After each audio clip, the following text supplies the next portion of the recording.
ಕೊಡಬೇಕು ಕಪ್ಪ. ನೀವೇನು ಬಿತ್ತಿರೆ ಕಪ್ಪ, ನಿಮಗೆ ಕೊಡಬೇಕು ಕಪ್ಪ. ಬ್ರಿಟಿಷರೇ ಭಾರತ ಬಿಟ್ಟಿದ್ದಾಗಿ. ಜೈ Hind. Good morning everyone. Good morning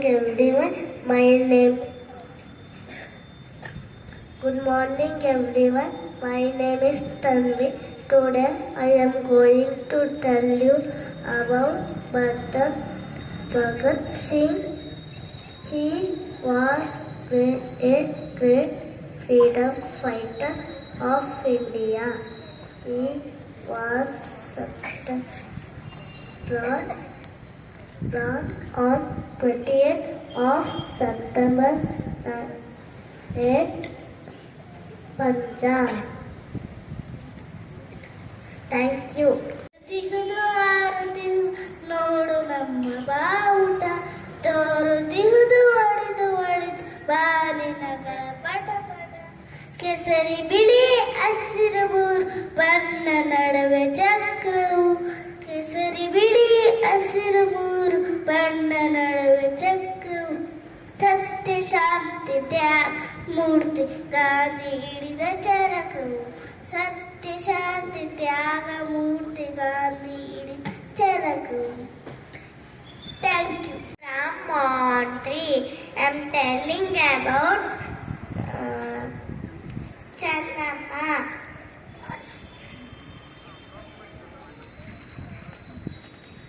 ಇಲ್ಲಿನಿದ್ದಾರೆ Rani Chennamma. ಬ್ರಿಟಿಷರು. ಚೆನ್ನಮ್ಮ, ನಮಗೆ ಬೇಕಾಗಿತ್ತು ಕಪ್ಪ, ನಿಮಗೇಕೆ ಕೊಡಬೇಕು ಕಪ್ಪ? ನೀವೇನು ಹುಟ್ಟಿದಿರಾ ಬಿತ್ತಿದಿರಾ ಬೆಳೆದಿದ್ದೀರಾ? ಮೋಡ ಮಳೆ ಸುರಿಸುತ್ತದೆ, ಭೂಮಿ ಬೆಳೆ ಬೆಳೆಯುತ್ತದೆ. ನಮ್ಮ ರೈತರು ಕಷ್ಟಪಟ್ಟು ದುಡಿಯುತ್ತಾರೆ. ಆದ ಮೇಲೆ ನಿಮಗೇಕೆ ಕೊಡಬೇಕು ಕಪ್ಪ? ನಾಯ್ಕುಟ್ಟಿಗಳರ ಭಾರತ ಬಿಟ್ಟು ತೊಲಗಿ.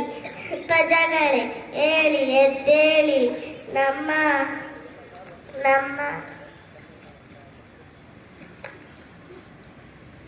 ದೇಶಕ್ಕಾಗಿ ಹೋರಾಡೋಣ. ಜೈ ಭಾರತ್ ಮಾತಾ ಕಿ. Good morning everyone. My name is Aryan. I am from Montreal. Today I will talk freedom fighters was of India. Thank you. Good morning everyone. I am Adya Esar from grade 1st B.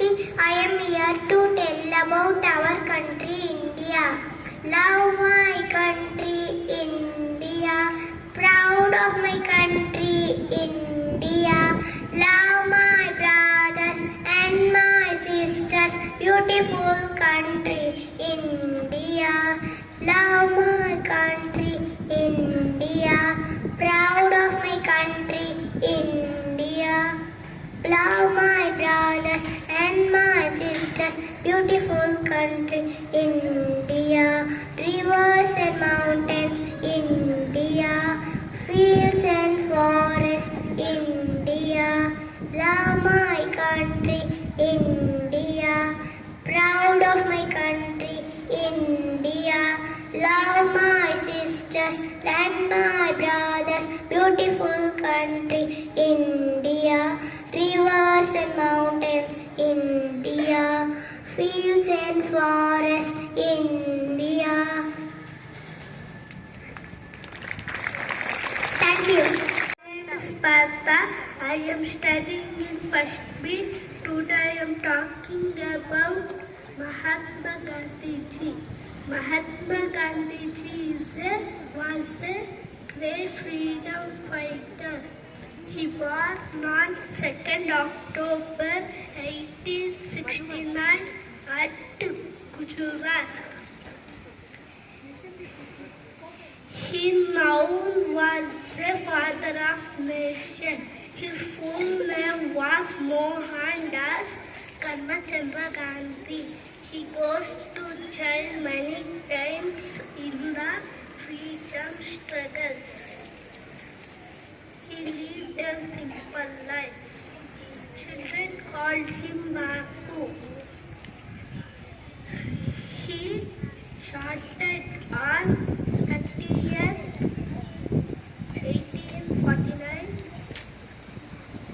1849. Thank you. My name is Dhirup Shetty, grade 1C. ಎಲ್ಲರಿಗೂ ಗಣರಾಜ್ಯೋತ್ಸವದ ಶುಭಾಶಯಗಳು. ನಾವು ಜನವರಿ 26ರಂದು ಗಣರಾಜ್ಯೋತ್ಸವವನ್ನು ಆಚರಿಸುತ್ತೇವೆ. ಅಂಬೇಡ್ಕರ್ ಅವರನ್ನು ಸಂವಿಧಾನ ಶಿಲ್ಪಿ ಎಂದು ಕರೆಯುತ್ತಾರೆ. ಆ ಸಂವಿಧಾನಕ್ಕೆ ಗೌರವ ನೀಡೋಣ. ಗಣರಾಜ್ಯೋತ್ಸವವು ಏಕತೆ ಮತ್ತು ಶಾಂತಿಯಿಂದ ಬದುಕಲು ಕಲಿಸುತ್ತದೆ. ಧನ್ಯವಾದಗಳು. ಜೈ Hind. I am going to present a song on Republic Day. The tricolor of India flutters atop with pride. Saffron, white and green, it holds the chakra firm inside. The tricolor of India flutters atop with pride. Saffron, white and green, it holds the chakra firm inside. ये तिरंगा हमारा ऊंचा रहेगा, ये तिरंगा हमारा ऊंचा रहेगा. Saffron stands for sacrifice, white a symbol of peace, green for prosperity and the India of our dreams.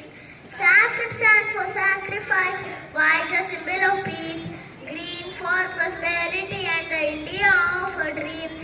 Chakra denotes growth and progress for one and all. The leader of nations of the world or country stands tall. The chakra denotes growth and progress for one and all. The leader of nations of the world or country stands tall. ये तिरंगा हमारा ऊंचा रहेगा, ये तिरंगा हमारा ऊंचा रहेगा. The tricolor of India flutters atop with pride. Saffron, white and green, it holds the chakra firm inside. The tricolor of India flutters atop with pride. Saffron, white and green, it holds the chakra firm inside. ये तिरंगा हमारा ऊंचा रहेगा, ये तिरंगा हमारा ऊंचा रहेगा. Thank you. तू जहाँ रहूं जहाँ मेरे बाद रहे तू, हे वतन वतन मेरे बाद रहे तू. तू जहाँ रहूं जहाँ मेरे बाद रहे तू. तू ही मेरी मंजिल, तुझी से मेरा पहचान. हे वतन वतन मेरे बाद रहे तू. तू जहाँ रहूं जहाँ मेरे बाद रहे तू. पहुँचूं मैं जहाँ भी मेरी बुनियाद रहे तू. हे वतन वतन मेरे बाद रहे तू. तू जहाँ रहूं जहाँ मेरे बाद रहे तू. हे वतन वतन मेरे बाद रहे तू. Thank you.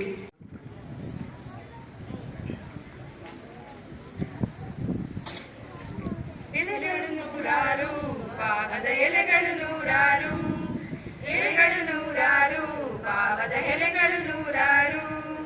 ಎಲೆಗಳ ಬಣ್ಣ ಒಂದೇ ಹಸಿರು, ಜಾತಿ ಭಾಷೆ ಪಂಥ ಹಲವು, ಅವುಗಳ ಹಿಂದೆ ಮಾತ್ರ ಒಂದೇ ಒಲವು. ಜಾಗೋಣ ಒಟ್ಟಿಗೆ ಸಾಗೋಣ, ನಾವು ನೀವು ಸೇರಿ ಒಂದಾಗಿ ನೀಗೋಣ, ಭಿನ್ನತೆ ನೀಗೋಣ, ಸಾವಿರ ಹೆಜ್ಜೆ ಒಂದೇ ಗುರಿಗಾಗಿ. ಲಲಲಲಲಲಾ, ಲಲಲಲಲಲಾ, ಲಲಲಲಲಲಾ, ಲಲಲಲಲಲಾ. ಗಿಡಗಳು ನೂರಾರು, ಬೆಳಕಿನ ಕುಡಿಗಳು ನೂರಾರು, ಗಿಡಗಳು ನೂರಾರು, ಬೆಳಕಿನ ಕುಡಿಗಳು ಬೆಳಕಿನ ಪರಿಗೆ ಒಂದೇ ಹೆಸರು, ಸೂರ್ಯ ಚಂದ್ರ ಲಾಂದ್ರ ಹಣತೆ, ಅವುಗಳ ಹಿಂದೆ ಮಾತ್ರ ಒಂದೇ ಘನತೆ. ತೆರೆಯೋಣ ಹೃದಯ ತೆರೆಯೋಣ, ನಾವು ನೀವು ಸೇರಿ ಒಂದಾಗಿ, ಮರೆಯೋಣ ಭೇದ ಮರೆಯೋಣ, ನದಿಗಳು ಕೂಡಿದ ಪ್ರೀತಿಯ ಕಡಲಾಗಿ. ಲಲ್ಲಾ ಲಾ ಲಲ್ಲಲಲ್ಲಲ್ಲಾ, ಲಲ್ಲಲಲ್ಲಲ್ಲಲ್ಲಾ, ಲಲ್ಲಲಲ್ಲಲ್ಲಲ್ಲಾ. ಪದಗಳು ನೂರಾರು, ಬದುಕಿನ ಹದಗಳು ನೂರಾರು, ಪದಗಳು ನೂರಾರು, ಬದುಕಿನ ಹದಗಳು ನೂರಾರು, ಪದಗಳ ಹಿಂದೆ ಒಂದೇ ಉಸಿರು, ಅಕ್ಕರೆಯಿಂದ ಒಟ್ಟಿಗೆ ಬಾಳೋಣ, ಭಾರತ ಮಾತೆಗೆ ನಮ್ಮ ಪ್ರೀತಿಯ ತೋರೋಣ. ಕಟ್ಟೋಣ ನಾಡನ್ನು ಕಟ್ಟೋಣ, ನಾವು ನೀವು ಸೇರಿ ಒಂದಾಗಿ, ಮುಟ್ಟೋಣ ಬಾನನ್ನು ಮುಟ್ಟೋಣ, ತಾರೆಗಳೇ ಈ ನಾಡಿನ ಸೂರಾಗಿ. ಲಲಲಲಲಲ್ಲಾ, ಲಲ್ಲಲಲಲ್ಲಲ್ಲಾ, ಲಲಲಲಲಲ್ಲಲ್ಲಾ, ಲಲ್ಲಲಲಲ್ಲಲ್ಲಾ. Thank you. ಸ್ಪೀಚು ಚೆನ್ನಾಗಿ ಮಾಡಿದ್ರು. ಸೊ ಜಾಸ್ತಿ ಟೈಮ್ ತಗೊಳ್ಳಲ್ಲ. ಸಂವಿಧಾನದ ರಚನೆ ಮತ್ತೆ ಸಂವಿಧಾನ ಅಂದ್ರೆ ಏನು ಅಂತೇಳಿ ಚಿಕ್ಕದಾಗಿ ಹೇಳಿ ಮುಗಿಸ್ತೀನಿ. ನಮಗೆ 1947 ಆಗಸ್ಟ್ 15ರಂದು ಸ್ವಾತಂತ್ರ್ಯ ನಮಗೆ ಸಿಗುತ್ತೆ. ಸೊ ಅನೇಕ ಚಳುವಳಿ, ಅಹಿಂಸಾ ಚಳುವಳಿ ಅದೆಲ್ಲ ಮಾಡಿ ಕೊನೆಗೆ ನಮಗೆ ಸ್ವತಂತ್ರ ಸಿಗುತ್ತೆ. ಸ್ವತಂತ್ರ ಸಿಕ್ಕ ನಂತರ ಸ್ವತಂತ್ರ ಕೊಟ್ಟು ಹೋಗ್ಬೇಕಾದ್ರೆ ಬ್ರಿಟಿಷರು ಹೇಳ್ತಾರೆ, ನೀವೇನೋ ಕಷ್ಟಪಟ್ಟು ಸ್ವತಂತ್ರವನ್ನ ಪಡ್ಕೊಬಿಟ್ರಿ, ಆದ್ರೆ ಸ್ವತಂತ್ರ ಬಂದ್ಮೇಲೆ ಸರ್ಕಾರ ರಚನೆ ಮಾಡ್ಬೇಕು, ಅದಕ್ಕೆ ಸಂವಿಧಾನ ರಚನೆ ಮಾಡ್ಬೇಕು, ಅದು ನಿಮ್ ಕೈಲಿ ಆಗುತ್ತಾ ಅಂತೇಳಿ ಪ್ರಶ್ನೆ ಹಾಕ್ಬಿಟ್ಟು ಹೋಗ್ತಾರೆ. ಸೊ ಅವಾಗ ಭಾರತೀಯರಲ್ಲಿದ್ದಂತ ಪ್ರಮುಖವಾಗಿ ನಾವು ರಚನೆ ಮಾಡಬೇಕು ಅಂತ ಡಿಸೈಡ್ ಮಾಡಿ ಎಲ್ಲ ದೇಶದಲ್ಲಿದ್ದ ರಚನಾ ಸಮಿತಿ, ಇನ್ನೊಂದು ಕರಡು ಸಮಿತಿ. ರಚನಾ ಸಮಿತಿಯಲ್ಲಿ ಬಾಬು ರಾಜೇಂದ್ರ ಪ್ರಸಾದ್ ರವರು ಅಧ್ಯಕ್ಷತೆಯನ್ನ ವಹಿಸ್ತಾರೆ. ಕರಡು ಸಮಿತಿಯಲ್ಲಿ ಅಂಬೇಡ್ಕರ್ ಅವರು ಅಧ್ಯಕ್ಷತೆಯನ್ನ ವಹಿಸ್ತಾರೆ. ಸೊ ಇಲ್ಲಿ ಇವರಿಬ್ರು ಸಹ ಎರಡೂ ಗುಂಪುಗಳು ಭಾರತದ ಸಂವಿಧಾನ ಇಡೀ ದೇಶಕ್ಕೆ ಮಾದರಿ ಆಗ್ಬೇಕು ಅಂತೇಳಿ ಸತತ 2 ವರ್ಷ 11 ತಿಂಗಳು 18 ದಿನಗಳವರೆಗೆ ನಮ್ಮ ಸಂವಿಧಾನವನ್ನ ರಚನೆ ಮಾಡಿ ಮುಗಿಸ್ತಾರೆ.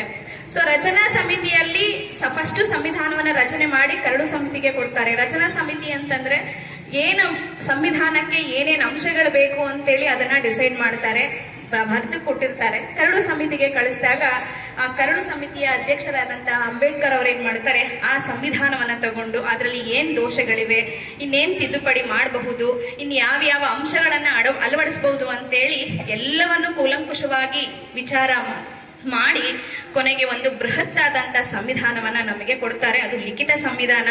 ಸೊ ಹಾಗಾಗಿ ಅಂಬೇಡ್ಕರ್ ಅವರನ್ನ ನಾವು ಸಂವಿಧಾನದ ಶಿಲ್ಪಿ ಅಂತ ಹೇಳ್ತೀವಿ. ಸೊ ಏನೇ ಲೋಪದೋಷ ಇದ್ರೂ ಸಹ ಅದನ್ನ ಕರೆಕ್ಟ್ ಆಗಿ ತಿದ್ದುಪಡಿ ಮಾಡಿ ಎಲ್ಲರಿಗೂ ಸಹ ಸಮಾನವಾದಂತಹ ಹಕ್ಕು ಕರ್ತವ್ಯಗಳನ್ನ ಕೊಡಬೇಕು, ನಮ್ಮ ದೇಶದಲ್ಲಿ ಎಲ್ಲರೂ ಸಹ ಸಮಾನರಾಗಿರ್ಬೇಕು ಅಂತ ಹೇಳಿ ಒಂದು ಬೃಹತ್ ಸಂವಿಧಾನವನ್ನ ನಮಗೆ ರಚನೆ ಮಾಡಿ ಕೊಡ್ತಾರೆ. 1947 ನವೆಂಬರ್ 29ರಂದು ಈ ಸಂವಿಧಾನ ನಮಗೆ ಬರುತ್ತೆ. ಬಟ್ ಅದನ್ನ 1950 ಜನವರಿ 26ರಂದು ನಾವು ಅಂಗೀಕರಿಸ್ತೀವಿ. ಸೊ ಹಾಗಾಗಿ ಇಡೀ ಪ್ರಪಂಚದಲ್ಲೇ ಲಿಖಿತ ಸಂವಿಧಾನ ಅಂತಂದ್ರೆ ನಮ್ಮ ಸಂವಿಧಾನ. ಸೊ ನಮ್ಮ ಸಂವಿಧಾನದಲ್ಲಿ ಎಲ್ಲರಿಗೂ ಸಹ ಸಮಾನತೆಯ ಹಕ್ಕನ್ನ ನಮಗೆ ಕೊಟ್ಟಿದ್ದಾರೆ. ಸೊ ಎಲ್ಲರೂ ಸಹ ಭಾರತೀಯ ಪ್ರಜೆಗಳಾದ ನಾವೆಲ್ಲರೂ ಸಹ ನಮ್ಮ ಸಂವಿಧಾನಕ್ಕೆ ಗೌರವವನ್ನ ಕೊಡಬೇಕು. ಅದರಲ್ಲಿರುವಂತಹ ಹಕ್ಕು ಕರ್ತವ್ಯಗಳನ್ನ ಸರಿಯಾಗಿ ನಿಭಾಯಿಸಿಕೊಂಡು ಒಬ್ಬ ಸತ್ ಪ್ರಜೆಯಾಗಿ ನಡಿಬೇಕು. ಸೊ ಹಾಗಾಗಿ ಎಲ್ಲರೂ ಸಹ ಭಾರತೀಯರಾಗಿ ನಮ್ಮ ಸಂವಿಧಾನಕ್ಕೆ ಗೌರವವನ್ನ ಕೊಡಬೇಕು. Thank you.